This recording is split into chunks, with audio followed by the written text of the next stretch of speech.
سخابوټی خی څنګه دې ته سخابوټی ویلی کېږي دا په هر ځای کې ولاړي یو سړی دی چې هغه وایي زما په دې خېټه مې درد راغی دا ماشوم دی د په دې خېټه مې درد راغی لږه غونده کې چې دنو پاڼه چې دنه وشوکوه وټکوه که د پیاز یو پټ دې پکې واچوه بیا خو نور علا نور دی فودینې یو پاڼه دې پکې واچوله بیا خو نور علا نور دی که دا دې پکې وانهچوله صرف دغه شی وټکوه او څه خواږه پکې واچوه دې ماشوم له ورکه انشاءالله تعالی دې وي د دې اوړي کې ماشوم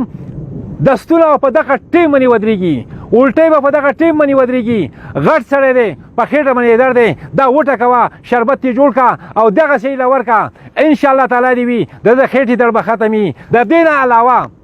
یو سړی دی چې زما دا بلیډ خېږي په مخه مې بلیډ خېږي غوسه را راځي ګولۍ خورمه دوۍ خورمه خو چې نو زما دا بلیډ ډکه کېږي الله حکم سره دا بوټی وټکوه د دې نه شربت وباسه روز کې چې نو په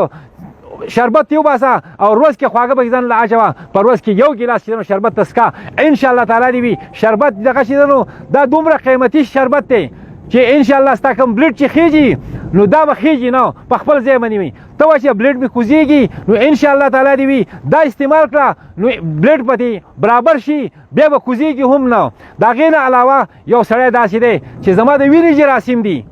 زما د معدې جراثیم دي په ټوله دنیا ګرځم خو زما د معدې جراثیم نه ختمیږي زما د وینې جراثیم نه ختمیږي ته انشاءالله دا بوټی وټکوه او اوبه ترې وباسه شربت ترې جوړ کړه روز کې چې دا یو ټیم لازمي څکه ستا د معدې جراثیم به ختمیږي ستا چې د وینې جراثیم به چې ختمیږي دا چې خو دې ته وایي سخابوټی دا سخابوټی په هر ځای کې ولاړي دا په سوات کې ولاړي دا په چې په مردان کې ولاړي دا په دنیا په هر کونه کې دا ولاړ دی او دا قیمتي بوټی دی دا چې پېژندلی نه دی او انشاءالله تعالی دې وي چې عالم خان حکیم ژوندی وي ژوندی او سا پکې میډیکل ته به نه ځئ ډاکټر له به نه ځئ